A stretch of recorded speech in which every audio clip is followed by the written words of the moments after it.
We're going to talk a little bit about Winlink gateways tonight. Some of you may or may not remember what we did the last time on RATPAC, which was to talk about a kind of a strange standalone arrangement that we did for Walnut Creek CERT. This is much more the formal, let's see, let me get rid of this. This is much more the traditional Winlink approach, where we have both VHF and HF radios running. So let's talk a little bit about how this is all tied together. Let's start with a basic review of the topology of Winlink. At the very bottom, we have the client programs, and we talked a little bit about this just when we were BSing.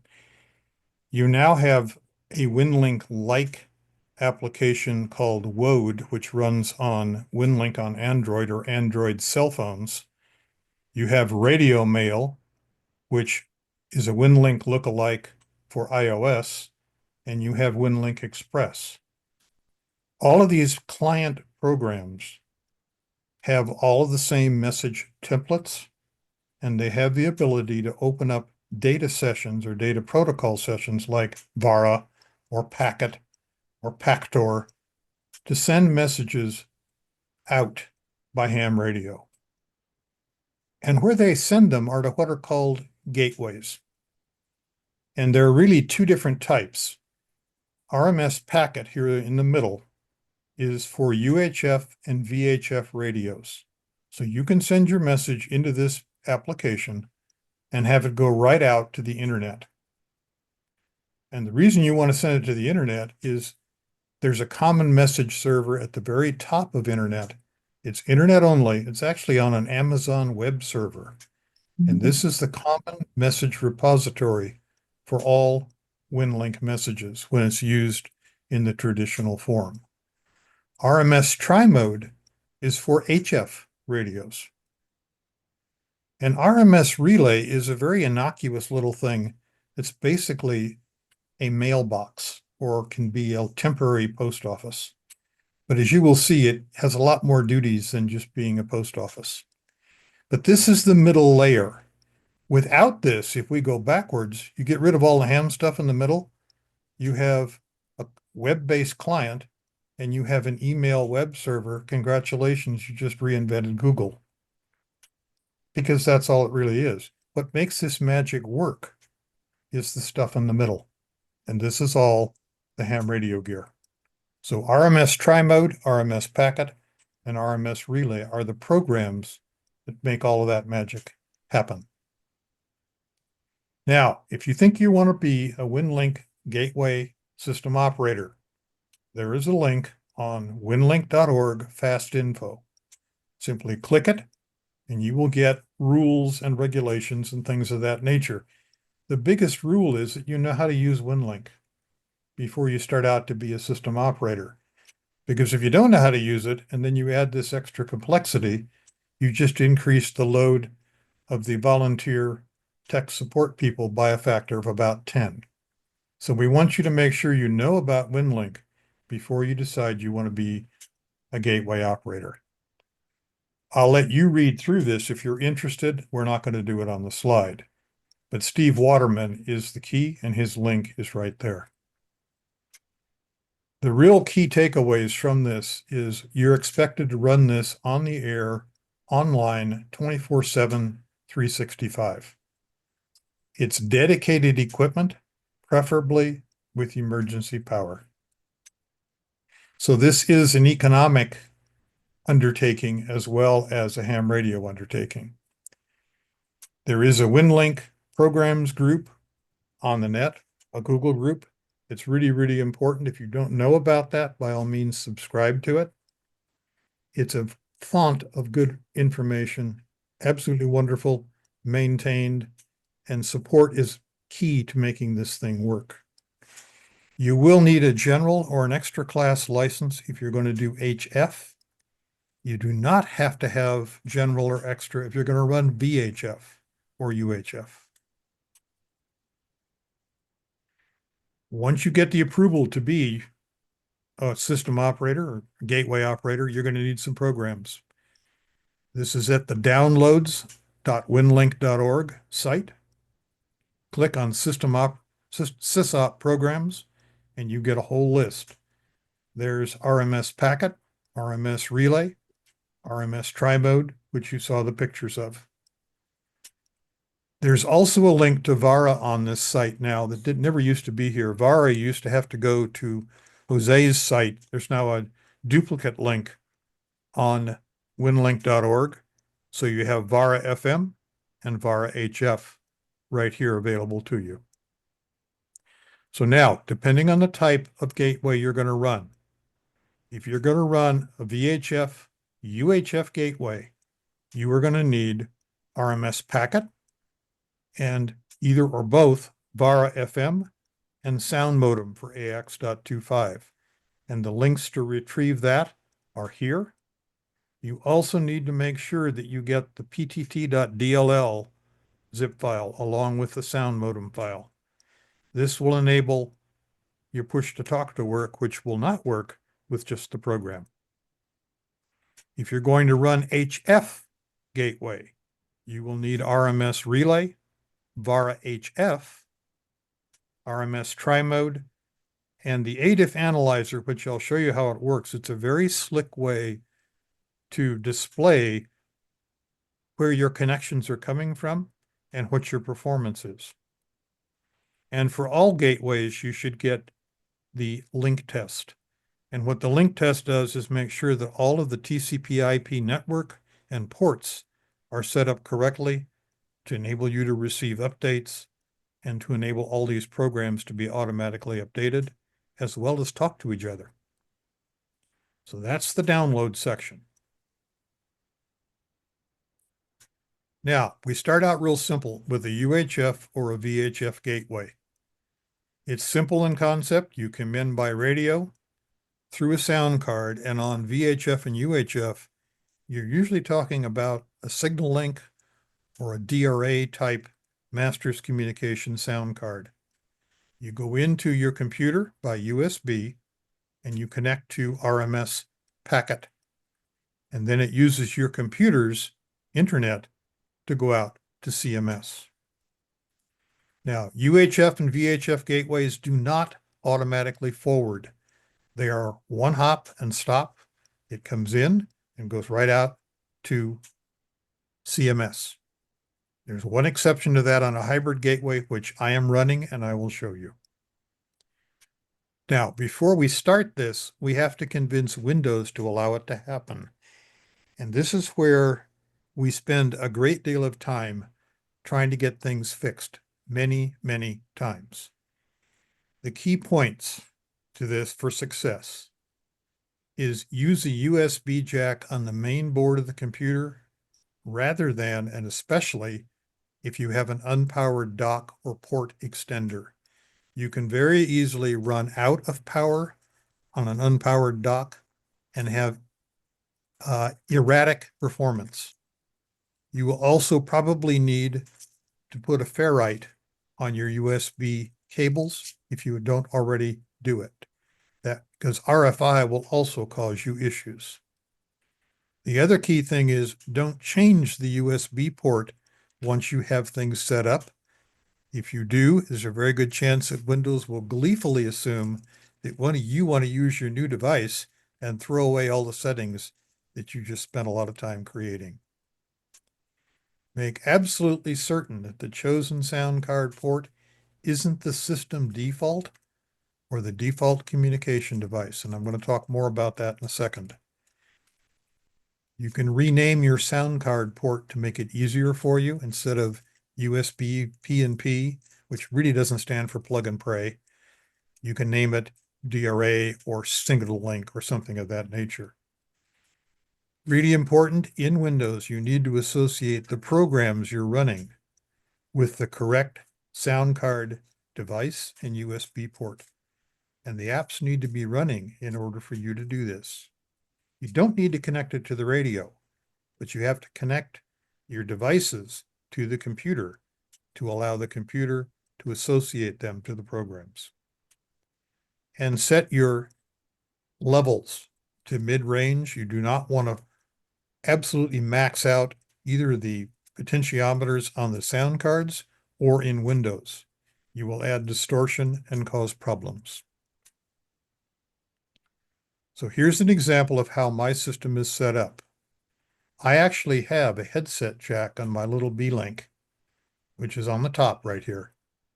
That is actually my default system device for all of the Windows sounds and beeps and error warnings and things of that nature. You don't want to send that out over Winlink. So in both cases, the KT USB audio is my default sound card device. And you notice that I have something called DRA VHF and DRA HF. That's an example of renaming it. Otherwise, it's called USB PNP sound device and 2- USB PNP powered sound device. So if you don't have a real active sound card on your system, you can get one of these simple things that's an active device and not just a wiring adapter. And then you assign Windows to talk to this, even though there's nothing plugged into it. But you assign the Windows messages and sounds to go to that device as opposed to your sound cards that you're using for Winlink. Now, this is an example of using and associating in the volume mixer. I have VARA running right here, and I have told him to use the input and the out device as the DRA VHF. If I neglect to do this, it will end up on the default path, which is that headset jack. And your sound modem or VARA will not work if that situation is there. So be really careful with this. And by all means, on the next page, we'll show you how to make these default devices happen. This is done with control panel sound, and you get a picture of your devices for playback and recording. The headphones in both cases are the default devices. This one is also set as the default communication device, which is done with this small toggle down here. The reason you do this is anytime you plug in something into a USB jack, Windows makes the logical assumption that you must want to use that, and it will instantly stop all of the programming you've carefully done for either your HF or your VHF side. So this one is really critical. These ports are both plugged in to the main board. They're not on an extender. They're actually plugged right into the main board of the computer. Both of these happen to be DRA units.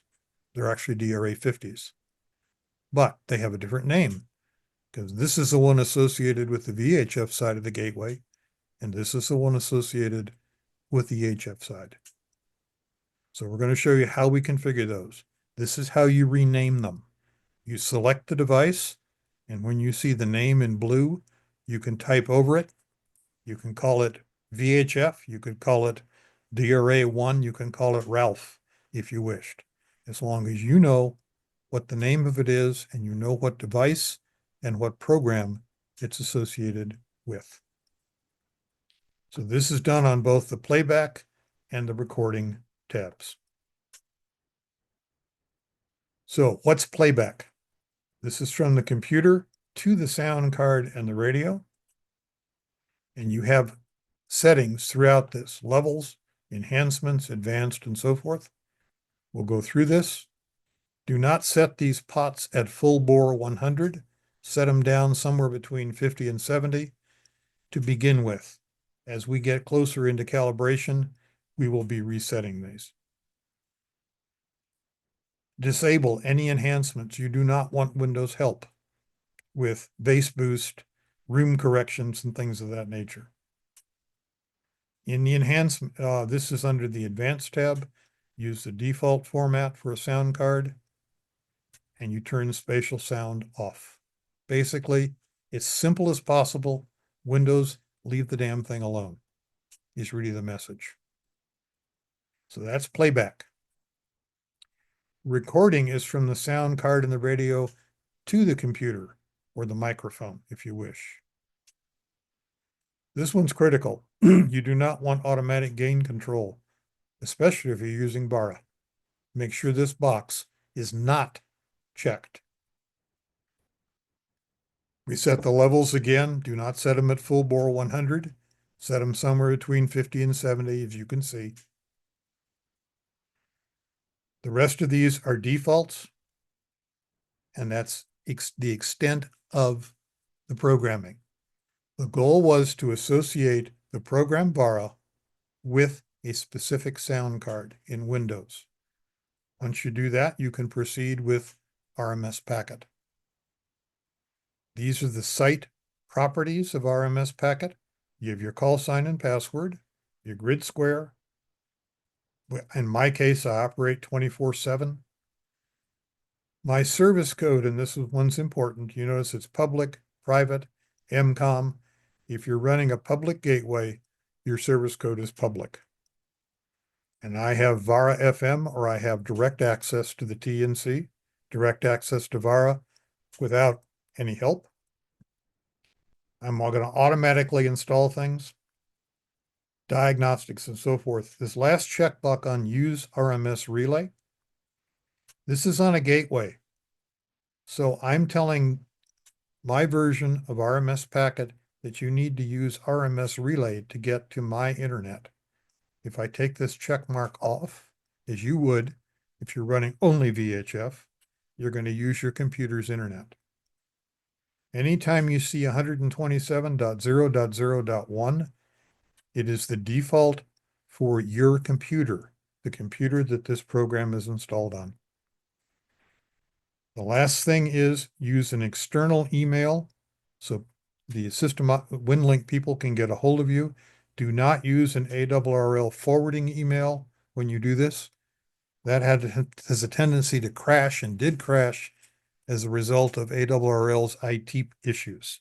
So use your real email on here. It is not released to the outside world.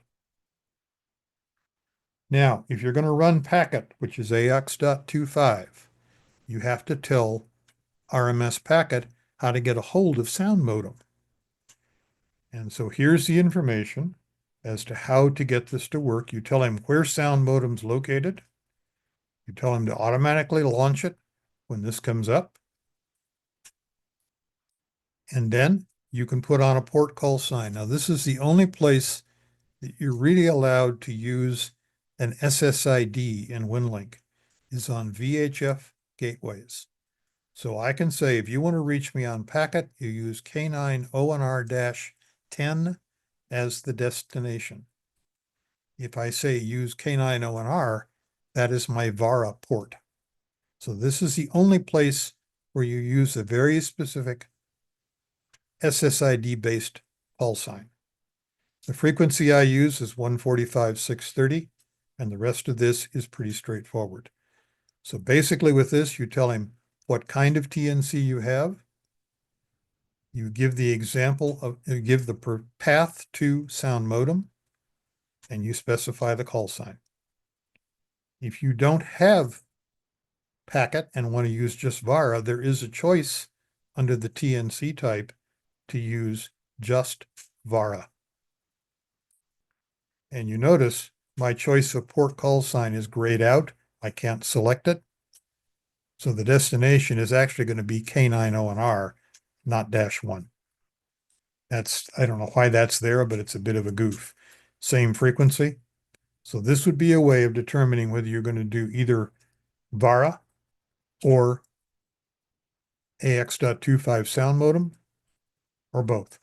In my case and in my area, there is almost no packet traffic, so I have stayed with just VARA on my gateway.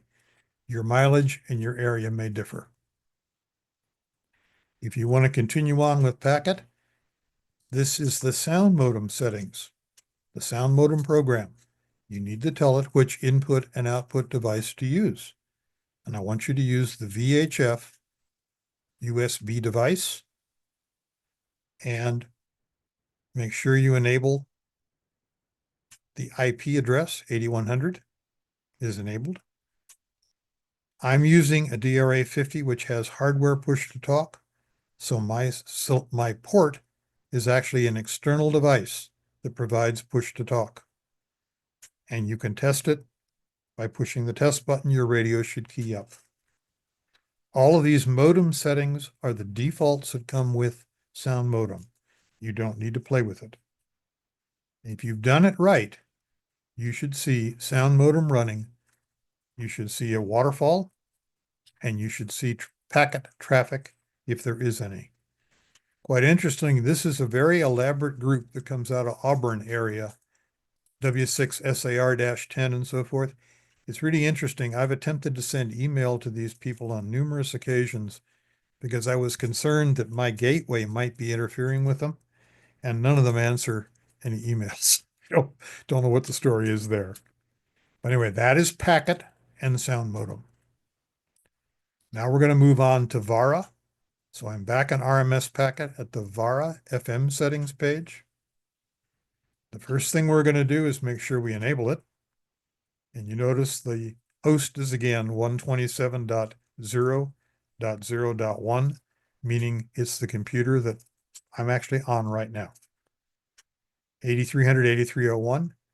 Channel width is going to be either wide or narrow depending on the radio that you have. And if your radio you have has a 6-pin data port in the back, you can usually get away with running VARA wide, VARA FM wide. If you're running from the mic jack and the speaker jack, you're normally running VARA narrow because it doesn't have a good enough flat response to run VARA wide. So you give the full path name to where VARA is located. This is the default. Launch it when I start RMS Packet and use your port call sign again, K901R or whatever your call sign is. And then you need to set up VARA to agree with what you just did. The IP ports are 8300 and 8301, which is the same. VARA wide, and there's a real good explanation of VARA wide versus narrow right here. The key point is if you've got an Alinco with the correct adapter, or let's say a Yaesu 6000R, or any number of like Kenwood TMV 71s, all of these have the rear data ports, 6-pin data port. The key difference is you notice the data out is either 96 or 12. You get the wrong speed, you're not going to get anything out of the radio at all. I have a VARA license. It's $69 one-time lifetime, and that will support up to 16 users on a single license. That's what we did with tactical call signs in the CERT world, takes advantage of that fact. In the sound card setup of VARA, you tell them again which sound card you want to use. VARA VHF, DRA for VHF, and the push to talk is the first RSA board. Remember, I have two, so I better tell him which board is push to talk. Now in VARA FM, we need to set the configurations. First is push to talk. Vox is usually checked if you have an old signal link. The RA board, if you have a DRA like mine. It's very, very unusual for you to have a cat-controlled VHF, UHF radio. May exist if you went out and bought a 9700 ICOM, but they're very, very few that are cat-controlled. And you notice this volume is set at 100. This specifically I'm going to warn you against. This is the speaker setting in Windows. Take it back down so you don't add distortion. And remember, you cannot run AGC on your sound card associated with VARA. If you did it all correctly, your VU meter should come up, and you want to adjust the receive level until this audio input flickers at about noon o'clock on this dial. You run VHF with the squelch turned on the radio all the way off, turn the volume down, turn the squelch off, and let VARA sort through the noise for the signals. Okay, now to test your work, We have both ping and auto tune. VARA FM has a ping function. If you push it, you can put in the call sign of a nearby gateway or station that's running VARA. Does not have to be a gateway. It can be another ham. All he has to do is turn on VARA, put in the call sign, and push this little plug, and you will get the performance between your two stations. Signal to noise ratio here, this is my receive. My signal is 17.7 dB above the noise floor. And here, he's receiving me at a plus 22. So that's a really good signal. And you notice the VU meter is way down. Don't overpower VARA. It can pick through very faint signals. Adding more power at the expense of the signal quality is not going to give you a good digital connection. This is not something where you need 500 watts of power. The other tool you have available to you on the sound card setting is auto tune. When you push this, you'll get another dialog. You want to calibrate with this station or a different one. Hit the outlet plug again, and this will step through 10 or 12 different ranges of increasing volume, and it will actually reset your drive level automatically and tell you that your signal is good enough to run VARA FM. So congratulations, you just configured a VHF UHF gateway, whether it's VARA and or packet. So now we're going to launch into the fun things on the HF side. In its simplest form, this is an HF gateway. Again, you come in over an HF frequency. You go either to an external or internal sound card. Most of the newer radios on the HF side have internal sound cards. My old Kenwood still uses an external one. The program we go into is Trimode instead of RMS Packet. And again, the path is out through the internet on my machine to the CMS. So I can receive a message and send it out to the internet. Now, Trimode actually controls the HF relay radio.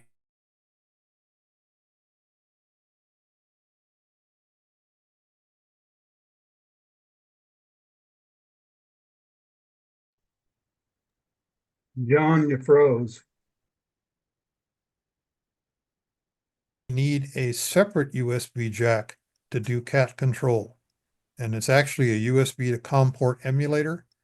I have one of these on my system for my Kenwood radio.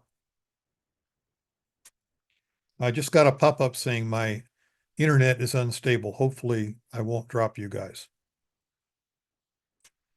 Now, this is a hybrid gateway, which is what I run. Here we can come in on VHF, UHF. We have a temporary message storage method in RMS Relay, and I can send messages out on the HF network. This does require two radios because Winlink cannot control VHF, UHF radios. So this does require the use of two radios independent, not a shack-in-the-box style. And the other real strength of the the HF network on Winlink is the ability to do HF to HF forwarding. And the best example of this is imagine a disaster scenario like out here in California with earthquakes.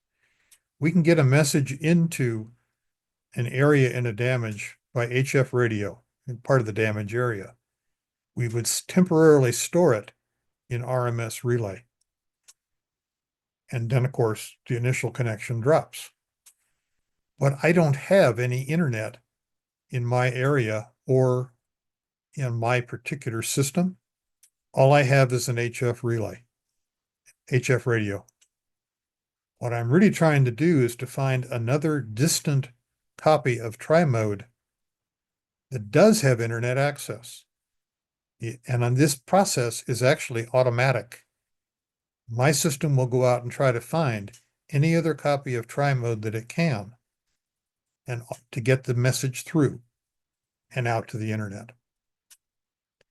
Now, only HF radios can do this. This is not something that VHF, UHF can do. So the use of RMS Relay as a temporary message storage becomes a real critical factor. And as you'll discover, this program is largely in control of this whole thing. RMS Trimode and RMS Packet really are more about controlling radios than they are anything else. So let's see how this is tied together. We're going to start in RMS Relay. You have site properties here, your call sign, your password, your grid square, public service code as opposed to private or MCOM for a public gateway. These are default locations. And that's pretty much it on the initial site properties. The operating mode is really confusing to many people when they look at this, including me. First of all, let's talk about the operating mode here. You could set it to only accept connections if the internet's available. If that's the case, there's no point in having an HF radio doing forwarding. If you have radio only local message hub, you're ignoring the internet. You're only going to store until somebody calls you over a radio.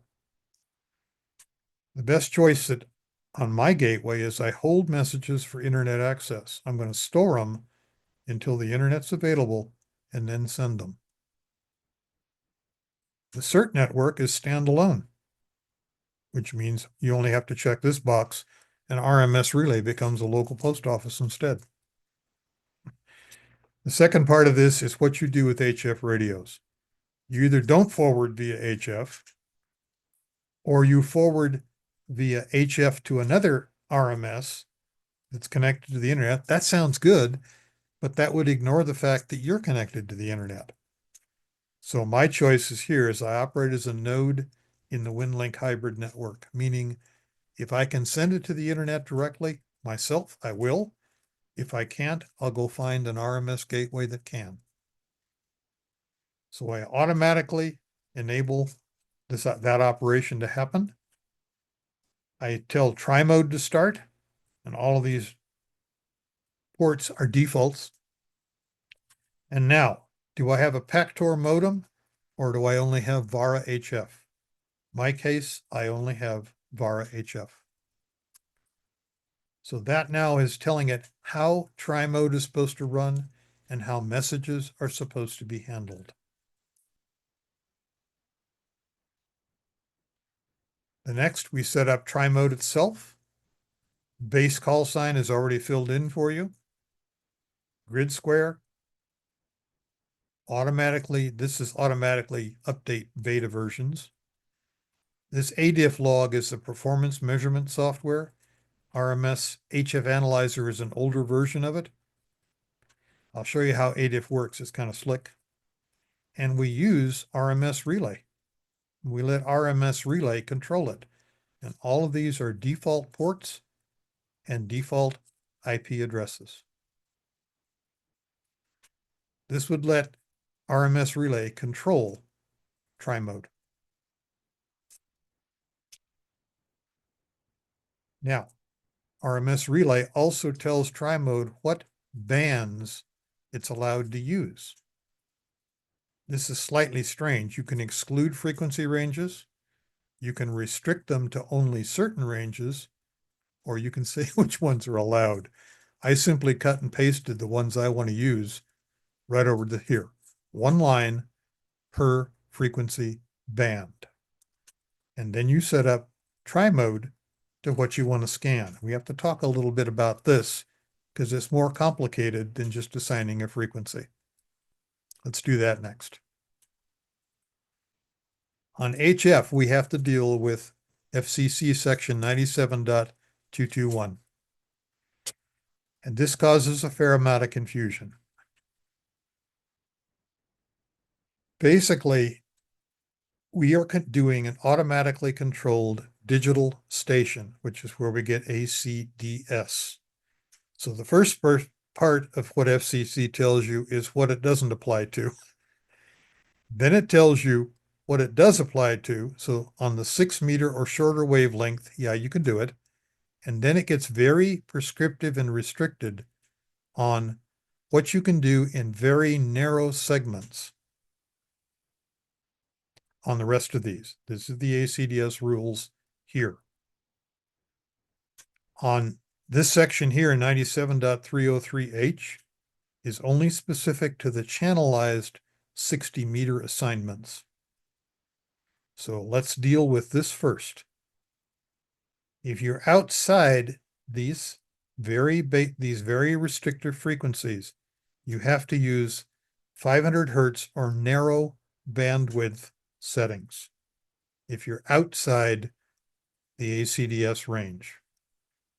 The other thing is, you notice on 40 meters, we set Trimode for 7101.500 to stay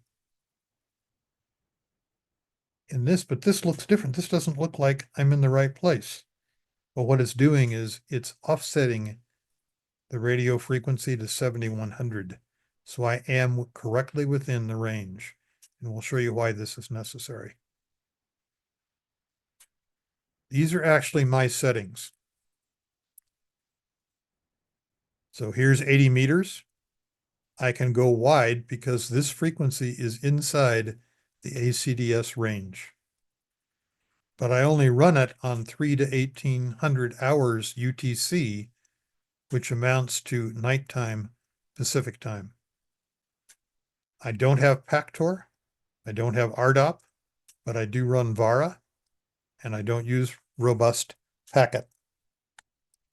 My call sign, my service code are on here, and I have a tuner that's a SGS 230. So I tell Trimode that, yeah, I have a tuner, and it gives you a little bit of extra time to make certain that the tuner can react, although these frequencies are memorized in my tuner now. The other warning is don't use an SSID on HF gateways, because that position is used when your message is auto-forwarded between gateways.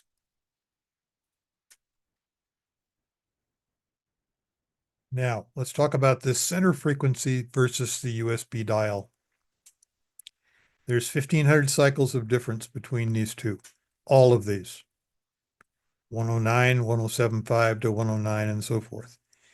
Right in the Trimode help file, it tells you what it's doing. The audio tones are centered in the middle of the upper sideband, because these are all upper sideband frequencies. So this is what a typical data transmission looks like. This is a 2.8 2800 cycle bandwidth. Your digital data signal has to fit in there.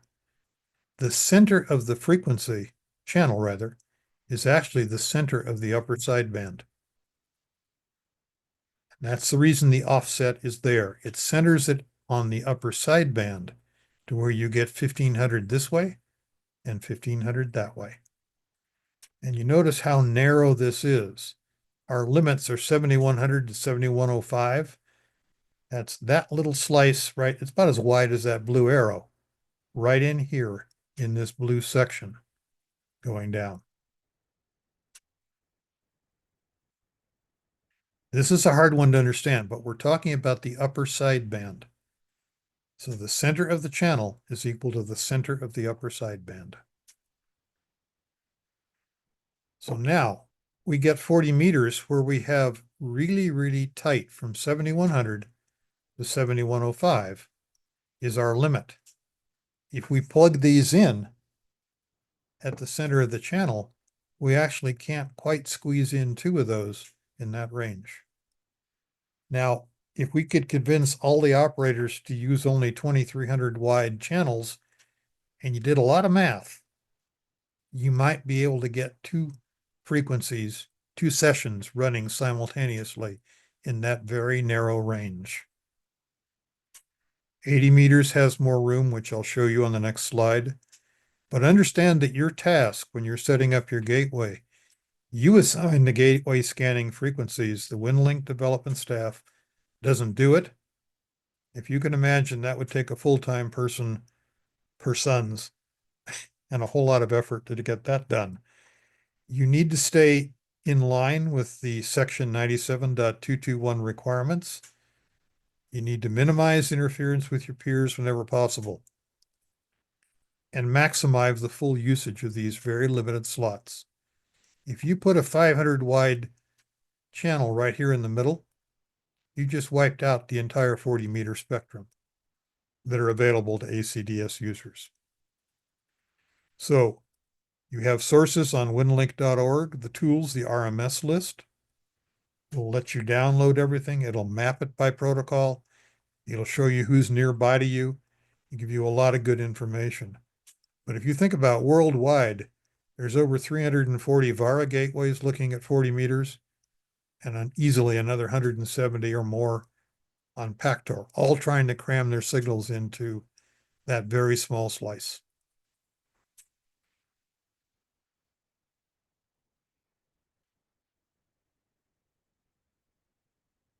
On 80 meters, you have a little bit more room. And here you can actually give yourself,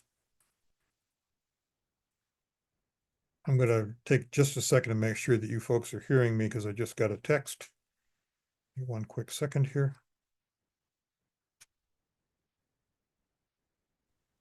John, fine. You're doing Yeah, I think we're good. Can you all still hear me? yes. Yes. Okay, good. All right, good. Thank you. Just wanted to make sure that I keep getting messages that my internet is unstable in the storm. All right, 80 meters, you can see you have a great deal more room. Great deal is relative because our range is from 3.585 to 3.6. Excuse me? Share your screen again. We lost your screen. We just see your picture. No, I'm not stopping to share. I'm still sharing. I see it fine here. yeah, everybody else sees it. Okay. You're doing All fine. right. It's fine. All right. Okay, so let's look at the whole ACDS realm and world here. Starting here at the bottom left is 10 meters, 12, 15, 17, 20, 30, 40, and 80. These are the only bands that have ACDS restrictions. And you notice a couple of them are super tight, like 105 to 110 on 17 meters. I mean, that is really tight. So these are all where all the automatic stations need to live if they're using full bandwidth, either 2300 or 2750. Now, I use only ACDS ranges on my gateway. I don't have any 500 wide bands on mine. All of these require you to be either a general or an extra. Now, of course, it wouldn't be the FCC if there weren't notable exceptions, and there are. If you're running peer-to-peer and not ACDS, you have an amateur at both ends. You can use full bandwidth, and you can do it anywhere that RTTY and data are allowed. But if you use them inside the ACDS ranges, Thomas's words were it's considered rude at best. Those weren't quite his words, but rude at best is a good way to say it. It is legal, but we can only operate our gateways full bandwidth within those very limited ACDS ranges. And you could easily interfere with our normal traffic. HF gateways can use narrow bandwidth, in other words, 500, anywhere RTTY and data are allowed. But again, using them inside the ACDS ranges is really wasteful of bandwidth. You can hog the entire center of that very limited range, and no one can get any 2300 or 2750 connections established. VHF and UHF gateways. Now, truthfully, this is anything 50 megahertz and higher. don't have ACDS restrictions. Now, local policies and band plans may offer, and they're voluntary, but they're offered, data frequency assignments. So I use the Northern California Packet Association band plan and 145.630 from my VHF gateway. There's no FCC ruling on ACDS stations on VHF or UHF. The last thing we need to do is convince Trimode and VARA HF what kind of a radio we have and how to control it. So in my case, I have a Kenwood TS480 SAT, uses the USB connection, and my COM port to serial adapter is on COM 3 in Windows at 9600. On the VARA side, my bandwidth I have limited to 2300. There's your choice. And that's really radio specific and filter specific. You also need to tell VARA how to expect push to talk control, and it is cat control. The real warning I'm going to give you is this one. And that is the speed of your radio control port in Trimode had better equal the speed that you set in the radio. I spent a full day behind a Yaesu FT1200 DX at an old friend's house where his radio was set to 34.8 and Trimode was set to 9600. And cat control didn't work, but it didn't tell me why it didn't work. So make sure that your cat control software is running at the same speed that your radio is expecting. Now, obviously, your mileage is going to vary depending on your radio. So with everything running, here's what the gateway desktop looks like. RMS Relay doesn't show you much of anything, but it's doing a great deal. Trimode, you're going to see it scan, and you'll see the dial frequency and the center frequency change as it cycles. And this will show you the last connection that came in, how much was received, how many bytes were received, and what was sent on to CMS. On the VARA HF side, you do get a somewhat primitive waterfall. And your filter settings, low and high, should encompass that 2300 or 2750 bandwidth that you told VARA you needed. So here is my gateway. Now this thing is completely battery powered with a 100 amp lithium iron phosphate battery and a 10 amp charger that plugs into 110. I don't have solar on this yet. I may not be able to actually do that. So I have a B-Link mini computer that simply bolts to the back of my monitor. It's on Windows 11 Pro, and it runs RMS Packet, RMS Relay, and RMS Trimode. And connected to that is an Alinco DR135 VHF radio. It's VHF only. I have a DRA50M for a metal case sound card, and that goes into RMS Packet, and I'm fixed on 145/630. On the HF side, I'm running Trimode, and I'm looking at 15, 20, 30, 40, and 80 meters. And to be real honest, I get almost no traffic at all on 15, but much of that has to do with my antenna. So DRA50 sound card, I have to have an external one because this Kenwood radio does not have an internal sound card.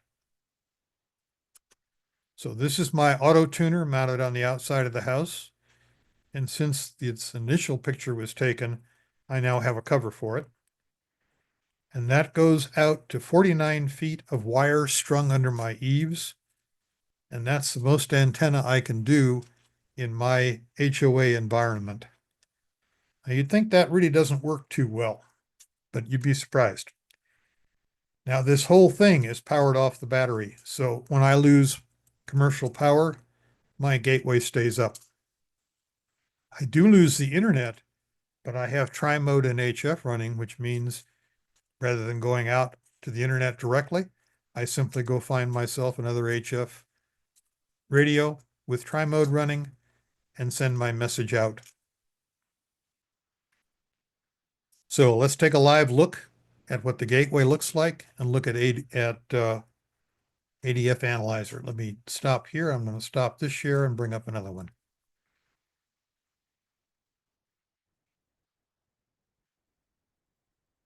This is AnyDesk.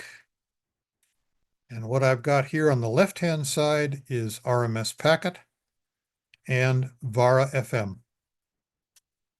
And so you notice that with the squelch off and the volume off, my VU meter is about midway on that radio. And what I'm doing is waiting for connections to come in on the VHF side. And when they do, I will automatically connect them to the internet.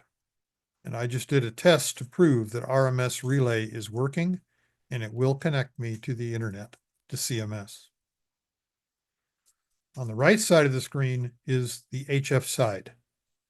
I have RMS Relay at the top. RMS Trimode is here. And Thomas KF7RSF just put through a connection to me from Oregon. And he is 613 kilometers away at 341 degrees bearing. So he connected to me. Signal to noise ratio was a minus 13.1. And it took, let's see, session time was pretty quick. This is just simply a check that email. He just did a fast check to see if he had mail. And then VARA HF is running. Now you notice one of the things that is a bit strange about my particular radio. You can see right here on the dial frequency and the center frequency, as the radio steps, that frequency changes as I scan the 5 bands that I look for. Again, 15, 20, 30, 40, and 80 are what I'm looking at. And you notice that the VU meter is varying depending on which frequency band I'm on. If I turn it down on the receive side, then it turns the other ones too low. So I am still working on this. The other thing that happens with this radio is my filters tend to drift, and I will see the waterfall more fill this area, leaving the very top black. And so this radio basically needs to be retuned and tuned up. And it is a borrowed radio, so I haven't quite made that decision to do that just yet. It is an older unit, but it still works quite well. So let me show you ADIF Analyzer in the time that we have left. I want to save time for questions. This is something that's produced by the Winlink development team. And so what I can do is I can give you an idea of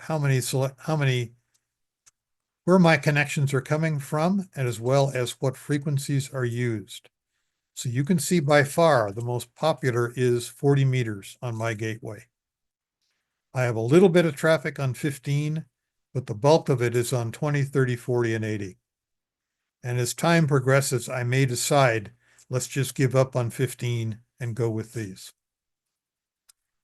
Now, as far as where my connections are coming from, it may surprise you.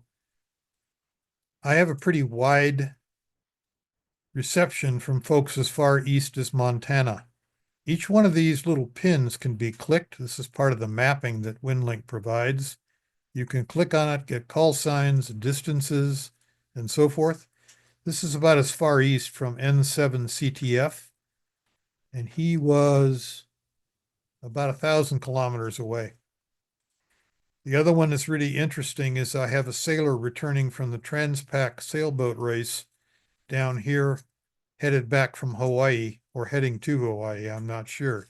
And he connected to me from 1,797 kilometers away.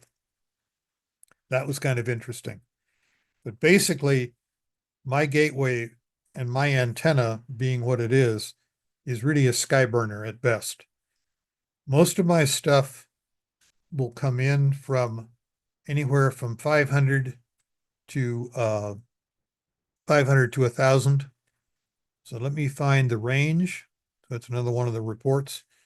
And this is where my connections come from. The lower level stuff is largely ground wave, I'm thinking. And then I have other people coming to me from 500 to 1,000 miles away. That's the range of my connections. The only real limitation that I have on this thing is the antenna selection, and that's a function of where I live and what I can put up. So that gives you an idea of live look at this. You can see how the radio is stepping. I'm going to close this off. And you can see how the radio is stepping as it goes through the frequency selection. So there's 40. And then we just continue on through. Now you can't do this on the VHF side. It's fixed at a single frequency, and that's 145/630 in my case. So that gives you an idea of what a gateway looks like, and it's about 8 minutes to 7. So I'm going to go ahead and stop the share here. And we'll have time for questions and comments. And I did the whole thing wrong, and you're welcome to bring that up too. So that's, Rex, that's about the end of what I've got. Or Dan, I'm going to let you take it from here. Hey, let me get myself unmuted here. There we go. Okay, do we have any questions out there? Chat's good. Dan, Yes, sir, Steve, go ahead. I have a gift for him if he will email me at k4cjx@icloud.com to stop his drift. You know, there's a lot of people that have tried to stop my drift over the years. Thank you, Steve. I'll do Sure. that. You don't use a TCXO, correct? No, I don't. Don't have one. I have an extra one sitting here. And for a guy Okay. doing as much as you're doing and knows as much as you do, I can't keep it. Bless your heart. I'll do that. Thank you, Steve, very much. Sure. Yeah, this is a borrowed radio, and I will show you one last little slide that is really, really important to me. And that is, I need to thank some people that have made this whole thing possible. Thomas Noel of the Winlink development team, KF7RSF. I've worked with him sometimes on a weekly basis for 5 years, and he's made a lot of this possible. All of the fancy things we did for CERT, as well as this gateway. Mike Patterson is my ARRL system manager, division manager, and he loaned me the Kenwood. And Kevin Custer of Masters Communication, he's the only vendor plug I'm going to do tonight. I have standardized on DRA units, and Kevin has been a wonderful support and assistant through that. So I thank those people very, very much. Now I'm back to you. All right. Anybody got your hands up? I don't see them. One question in chat. Okay, go for it, Barry. Jeff wants to know in the Alnico DR135T, what antenna are you using and how high is it? I have a 5/8 whip mounted on the top of my carport. My elevation is, the house elevation is 550 feet. So I'm up on a ridge between Lafayette and Walnut Creek, if you know the California area. So I've got altitude at my advantage already. And then I run LMR 400 from the radio all the way out through the attic, which is another story, to this whip. And it's a dual band whip, but I'm only using the VHF side. And I think it's a Comet dual band whip that's normally a mobile antenna. I actually used it on the Baker to Vegas race, and it worked quite well. Comment. Bill, Go ahead, sir. hand up. Excuse me, Bill's got his hand up. Go ahead, Bill. Okay, my question has to do with the 40 meters application. In my case, as in yours, most of my, or the majority and my contacts are on 70 are on the 40-meter band, and with that ACDS restriction, we have such a narrow band there. Almost always I can hear someone else in the region when I'm trying to connect to do a test or actually use it. And I'm just wondering, is there anything we can do about that? Comment. Steve, Go go ahead, ahead. comment. Okay. Two things. One, that Part 97221 was done in the mid 80s as a result of a RIDI auto start special temporary authority. And when that started to end, there was an application. This is pre-Windows, pre-internet, pre-cell phone, pre-everything.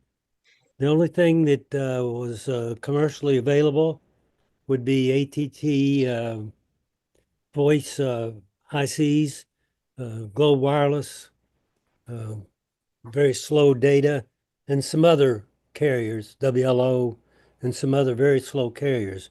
So, and there was zero digital communication. We were the only game in town, with the exception of a 1200 baud packet, which just sat there and completely retried and retried and retried because the symbol rates were too short. But the bottom line is 97.221 was born as an experiment.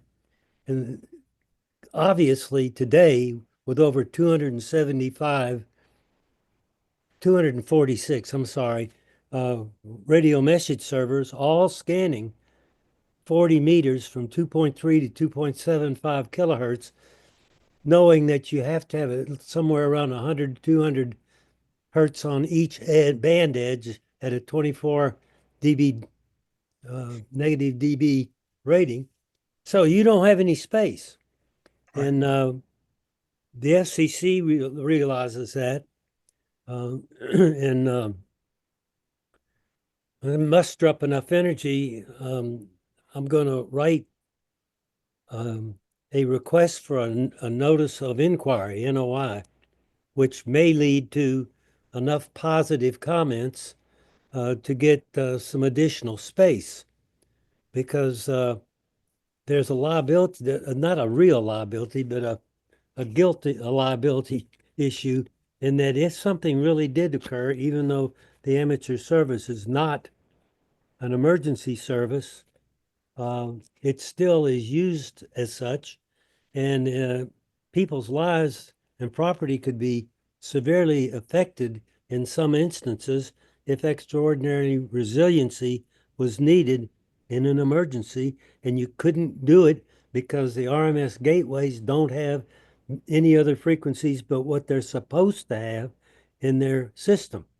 So, and this is a perfect time for that, because the sunspot cycle is at its popping maximum.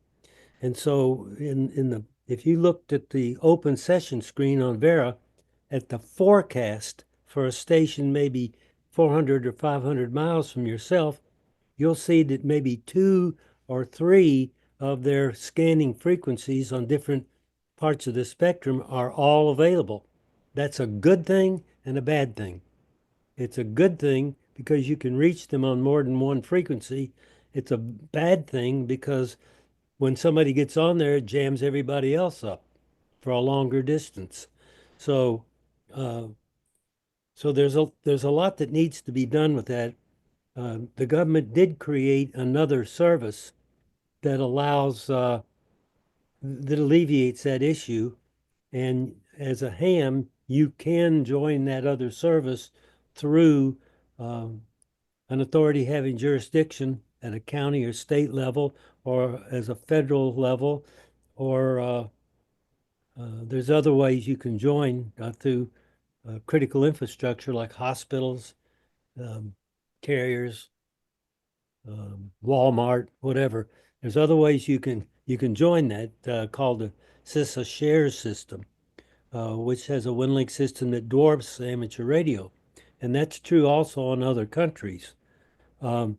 but frankly, what needs to happen is there needs to be some change in the spectrum allocation, being that it's not exclusive, like CW is not exclusive, but people don't use it in the phone band. Well, so digital is not, shouldn't be, have its own space. It should be shared with others, but it should have some space. So that is a next project for me, if I can ever get to it. And hopefully that may help. So those people that are actually using this system, I need your help. We all need your help in promoting the fact that it is too tight. So when the time comes and comment period comes around, please raise your hand. The only other thing I wanted to mention is the SSID on HF is not used for two reasons. One, you've only got one call sign, so you shouldn't have 15 extra call signs. The other thing is that, as you know, your SSID call does not have a password. It's only your base call that has a password.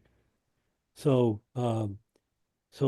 the SSID on radio only mode, which has nothing to do with your RMS automatically forwarding to another RMS, but when you're on the radio only mode, you're not in a star network, so you don't have redundant RMSs. Your RMS is not an open jaw into over the internet into a Amazon cloud. So the only real reason for not using that is because in radio only, that space is used for routing. When you make a message pickup station, designate your RMS, and RMS is a message pickup station, so you know where on radio only you can get your messages.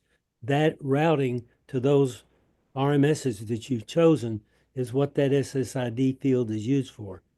So I just thought I'd wanted to clarify that. Radio only is really not a good mode for the amateur bands because it takes a lot of coordination. But what you're doing is perfect. And that is, you're saying that, hey, I've temporarily lost the internet. If you're in a hurry, hang up and go somewhere else. If you're not, leave it here. And my RMS knows to automatically seek out an RMS that does have internet. So those are my comments, and I hope I haven't run over here. Thank you, sir. Thank you, Steve. Steve, case 7, excuse me, KV8YAY. I'll get you in a second. Folks, down at the bottom of your Zoom screen is a heart.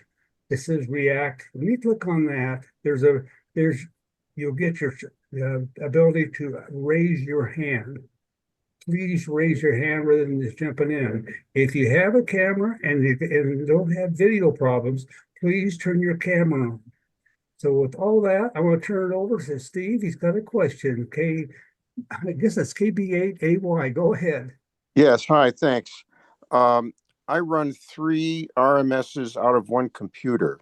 A packet, which uses port 8100, an HF, which uses port 8300, and so I had to change the port number for VARA FM to 8320 so that all 3 of these things could live together in this computer. So if you want to just use one computer to do all these things, that'd be the way to do it. Yeah. I finally, as I said, I finally gave up on VHF packet because I don't have the user community around me that needs it. So everybody around me uses VARA FM, so I simply went with that on mine. But again, your mileage may vary. You may have a lot of packet users that need packet service. Yeah, we have lots of packet services available, and I just thought I'd put it up because I could, but we really needed VARA FM in southeastern Michigan, so that's why I did it. Super. That's good. Yeah, we did the same thing. I looked at how many people were connecting to me, and they had one person that had a Kenwood that wanted to make it work on Packet, and they realized how slow it was and went back to VARA. So, go ahead, next one. Twin chat, Dan. Go ahead there, Barry. Okay. Jeff wants to know, can you run a post office and forward HF mail with RMS Relay at the same time? You can play games with which users are allowed. There's a concept on RMS Relay called local users. It's one of the choices in the menu. And you could say, all right, if you get mail for K901R, leave it on RMS Relay and I'll pick it up locally. If you get mail for a different call sign, go ahead and send it out over the HF. That's the local users option in RMS Relay. You'll have to play with that. I mean, we could spend another hour talking about the other uses of RMS Relay. And then some But point, yeah, you can do that. And Bill wants to know, when will the Winlink group start planning on VHF, UHF forwarding? Yeah. Will the reality of the last mile service by gateway should be able to forward to another RMS station outside the disaster area?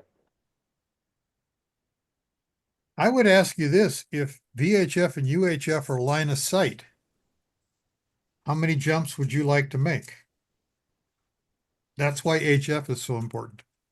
I can get outside that area with one jump. Yeah. VHF, I can't. Okay, well, to expand on my thoughts, I live in a valley. I have, 60 hams in my valley that can reach my gateway or the gateway at our EOC. Mhm. But if I can't reach out, and from my gateway, I can reach up to Olympia, which is, 60 miles away because it's up the I-5 corridor. So I don't have, I do have line of sight. So it would be nice to be able to have my gateway forward directly to another VHF using VARA, which is fast. And there's a lot more channels available than are available on HF. And it also reduces the license requirements because now I no longer need to have a general license or the equipment. I still haven't set up an HF station because I have one operational radio here at my home and it's doing my stuff. So Thomas, you want to weigh in on this? 'Cause my first thought is the vendor community doesn't even support it very well. That's my first thought. well, the But Thomas, vendor you is, want to weigh in on this? isn't the vendor Winlink? No, radio vendor. Thomas, go ahead. Yeah, I'll touch on a couple aspects. One, almost no VHF radios can be automatically controlled by cat control to move to another frequency, etc. I own one of the few that can, but it's a frightfully expensive radio. That's been true for decades. So the Winlink development team never had reason to even consider being able to remotely control VHF radios. The radios themselves simply did not have the capability. You would have to be able to manually sit down, take accumulated traffic you had received, and then you manually change your radio to a desired frequency for a forwarding link and then make a forwarding connection. Well, what you've just described is doing peer-to-peer forwarding, and that capability is already in the Winlink software.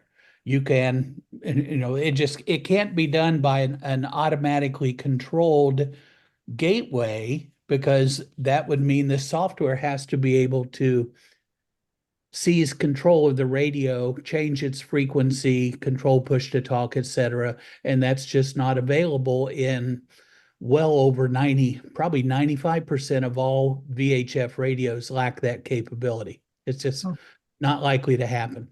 Okay. And also there's one other Winlink client you didn't mention in your slide, and that's PATS. I realize it doesn't have the forms, but it is a Winlink client. Yes. Does it allow our compression, B2F compression? I do not know. I have to admit, I am not up to speed on PAT or on, there are been other efforts to port, as you folks probably know, is to port this thing into a unified platform.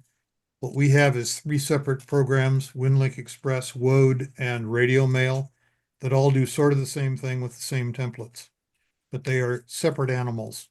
VARA is Windows only at the present time. Right. One nice thing about the WODE, using my connection into my Kenwood THD 72, whatever it is, the handheld, WODE will actually tell the radio to switch frequencies, turn on the TNC, and controls the radio. So it's pretty sweet. It's smart. Yeah, that's enough for me. Again, you're again talking about a radio that is at least double the price of what most people are willing to pay for a handheld. What is that radio? THD 72 is what Bill mentioned. Kenwood also makes the THD 74 and THD 75. They also have that ability to control the frequency from Radio Mail or from WODE. So there are exceptions, but the huge majority of VHF radios can't do any of that. Correct. Thank you. Well, anybody that would like to program that, and Paul, Phil, share it and have at it. Amen. We're all volunteers here. All right. That's it. Gabe, yourself. Go ahead, John. Yes, I interrupted you. John? Any other questions? Oh, you did an excellent presentation. I'm thanks. just amazed how much Thomas Noel has taught you. Well, this actually, Steve, this should actually be brought out more. You know, Well, he's this man busy has enough. unlimited patience for about 5 years with me. There's no Well, I was question of just that. shocked when I was sitting and listening to you. Where in the world did you must not have gotten all that. Nobody reads the instructions. So where did you Well, get yes, all sir, that? do. I grew up at Pacific Bell, where the answer to it was in the Bell system practices on the shelf. You didn't get to go to school. You get to go look at the book. And that's what I learned from. So, yeah. Well, there's Dave, you got your hand up. I'll get you in a second. The thing is if you've got a group of people and they all have an expertise and they work together as a team, you share that knowledge and it works great. Dave, go ahead. Yeah, I just wanted to say that I really appreciated the first part of the presentation where you spent some time telling people how to deal with Windows and the way it does with when you move USB cables around and do various other things, how it will really trip you up. Because that is a subject that gets beaten to death on the VARA mail list and also even on the K4 mailing list, where people are having problems with other programs like WSJTX and stuff, where suddenly the sound is, going through their speakers and mic and not coming out the radio and stuff. And Bob, N6 TV, we call him TV Bob, who holds forth of the K4 mailing list, is on there constantly telling people, no, don't move the cables around. Don't do this. If you plug in a new cable, Windows is going to make it the soundboard, blah, blah, blah, blah. I mean, it's just, I'm so glad. Yeah. The simplest way to look at this is from the Windows perspective, if you plug something into a USB jack, you must want to use the damn thing. Yeah. Which means that anything that jack used to be associated with is gone. And it's about that simple. So you tell Windows, that's not your default sound device. Leave the damn thing alone. Just pretend it doesn't exist. And for Pleat's sake, don't use an unpowered dock and then plug 10 things into it. Don't do Right. that either. Right, but I really appreciate this, and I'm going to point people to your presentation when it gets put up on the RATPAC site. Oh, To bless your heart. Thank you. yeah, Thank you. I've only heard one other individual verbally describe how you should deal with the Windows sound card, and that's Scott Curry, Yep. who also was on our development team. Somebody with some enthusiasm that knows how that works should write that up and put it in our book of knowledge on the website. And so I certainly don't want to do it, but somebody should do that. You're Thomas. volunteering. Anybody but you. It is it's the single most common thing that I hear is that, why did the sound card quit working? I'm sure it's the same thing that Thomas hears in all the support calls. I hear a lot of people that just blame it on Windows updates. They'll say, "Oh, I just got an update from Windows and it just blew up everything," and I'm like, "No, I don't think so." I've got a system here that I actually upgraded from Windows 10 to 11 and then to 11.24H2, and in all those changes, I have never had to redo any of my sound stuff. It all works. The whole secret is do not make the port the default. Don't do that. Right. Well, and the other thing is to make certain that your interfaces are up and running and plugged in before you start any of the apps, right? Yep. So because otherwise an app with VARA HF will come up, and if the sound card isn't plugged in, it will just default to the regular speaker and mic input. WSJTX, same thing. The other slick thing I learned, there's a fellow that I've been working with that's the San Francisco Airport Emergency Services Manager. Steve, this is the fellow that's the potential client for that other radio network we don't talk about. And he was on a Zoom call with me. And when he plugged in on the same computer, he had his Yaesu radio on. And as soon as he started Zoom, Zoom took the communications port and he lost all his connectivity. And he stopped Zoom and it came back, and he restarted Zoom and it didn't work. And all it is the association between the program and the USB port that you're using. And don't make it the default. It'll do that every damn time. It's very frustrating, and it's very constant that we hear that complaint. The bottom line, in my opinion, is the Winlink development team is very aware of the weaknesses of the Windows platform on which all of this software is based.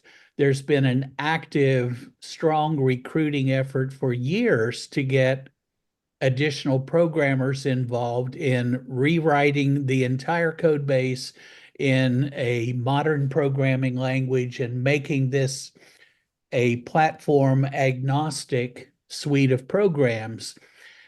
In that process, many of the flaws could be massaged out. The problem is the people that have the right programming skills are mostly young men with wives and families and kids and other annoying things of that sort, and they therefore don't have the time to devote to a volunteer project. And the antiquarians like myself don't have the right chops for the programming. So, it's a very, very difficult problem to attack. We are not going to get Microsoft and Windows to suddenly change their behavior. The only answer is, instead of expecting to use Winlink software as an appliance where you just turn it on and it's always going to work, it is pretty much mandatory that each operator has to learn the intricacies of the software. And you turn it on and first thing you do, glance at the waterfall. If the waterfall doesn't look like it's supposed to, it's an immediate instant clue that something has changed in your audio path assignments. Go find it, fix it. Once you get used to that quick diagnostic approach, It doesn't matter if Windows messes with your settings. You say, oh, he's done it again. Let me go click this and it'll be okay again. But that's, we're ham radio operators. We're supposed to know how to make this stuff work, right? Not just be appliance operators, but it's a level of involvement beyond what many people care to invest. Here's the deal. We are ham radio operators, but we rely upon the expertise of people that have it to help those that do not. We've had very lengthy conversations amongst our RATPAC committee about having presentations very much like this one, the elementary part of it, to get people up to speed. I got a license. What am I going to do? Well, now you get to learn something. And so this has been great. Johnny, you've done a great job. It's made very real to me the things that we've been talking about in the RATPAC that we need to address and get going here. Thank you, sir. Where are Happy you to help. located in California? Walnut Creek, San Francisco Bay Area, East Bay. Bill's Okay. comment in the chat is really spot on. It's a stick shift, not an automatic. Well, I'll tell you what, I like that. the main audience for this application is are not amateur radio operators anymore. And although they're involved, they're not the owners of the interest. And those young people, like the author of Radio Mail and Boyd and VARA, they want something for what they've done, and you can't blame them for that. Us old guys, we don't want to screw up our taxes. So we formed a 501c3 so that if somebody donates to us, we don't have to pay the taxes and get nothing else, to get nothing out of it but paying taxes on the donations that go toward this effort. We've looked and looked and looked for adequate programmers to develop what we have in other languages so that it could operate on other operating systems and put it on GitHub. But to date, once they get started and see the complexity involved, there's always a reason or an excuse to move away from it. And that's quite understandable. This has been a long process of evolution and keeping our ear to the rail to make certain that we're providing our users what they want and need. And that is knowing what they want and need is a very dynamic, ever-changing process of receiving information and digesting it, determining whether it's worth our while, and then either getting involved with it or moving on. That's a constant process. So, and it's not just Winlink, it's a lot of different other aspects of this hobby, or this service. One of the things that is disturbing about what we're doing is that the younger generation are professionals in jobs in emergency management and not hams. The hams are getting older without being replaced. So there's a lot of issues that are beyond our service. They just are reflected in our service. That's it.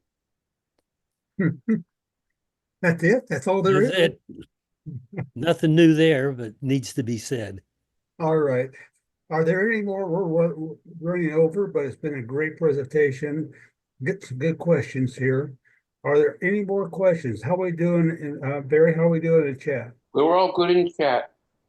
Okay, I don't see hands up. I'll give everybody a chance to put a hand up. Anybody want to just jump in there and say something? I'll give you, okay, Paul, go ahead for it. Paul Turtle. I have that WOAD version of Winlink on my phone, and I was wondering if anybody has a way to import forms into that, so it would be not a non-standard form. Someone knows about non-standard form? Yes. It does have a suite of standard WinLink templates, but if you're talking non-standard, that's a different I said discussion. non-standard, yes. Okay. If your form will work with WinLink, you can create a folder in Wode that's for, quote, other templates, unquote. And you can install them there, but you have to tell Wode where to put them to where the underlying Android system will allow read-write access. It's slightly tricky. You can ask Andrew about it, but your template that you want to use needs to be fully WinLink compatible. In other words, that same template would work on a Windows platform. But yes, you can create an area.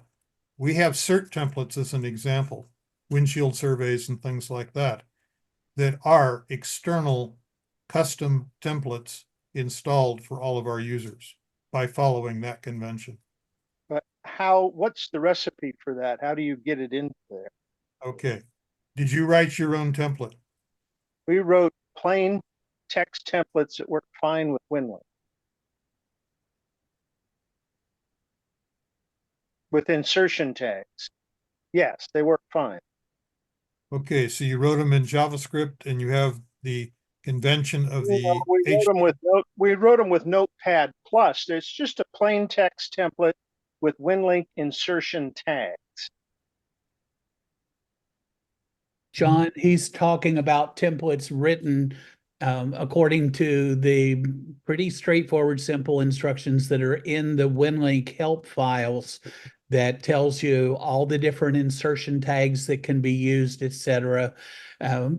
But to answer the question, this has been discussed in the Wode email reflector in the past, and that's a searchable database of past message traffic. And as John said, it is as simple as creating a proper directory in the WOAD file structure and placing your templates there. And in the settings of Wode itself, there's a place where you have to define where are your other templates going to be.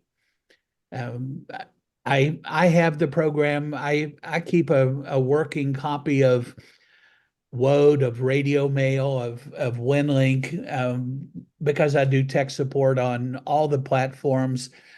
This has been discussed before, and I don't think you'll have that much trouble finding an answer directly in the Wode email reflector.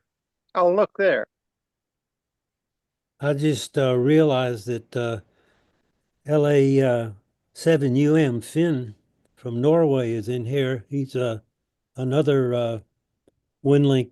I call him a guru. Somebody else might call him an expert.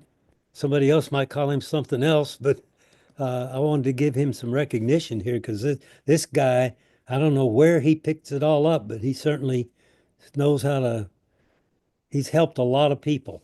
And I want to, can you hear us at your hour? Yes, I hear you, Steve. Thanks for your comment. Sure. I don't think I should talk too much because of my wife sleeping, but I'm running more than 10 hybrids along Norway, being a remote Sysop on them and working together with the local Sysops. I've learned quite a lot of meeting problems. And also we are working a little bit now with one of them, finding a way to run Trimode on Linux. I don't know Linux, but the other system does. And the mix of this seems that it seems to work. it could be interesting this year when lots of people need to go from Windows 10 to Windows 11. That is expensive, and pretty many PCs needs to be ditched. So yes, but I need to work together with all the other people. So it's a mix. It's a mix of talking and writing to many sysops. And I learned a lot from Phil, working together with him, tracking down errors. But why I can do this error tracking is because the ability to work with the different RMSs.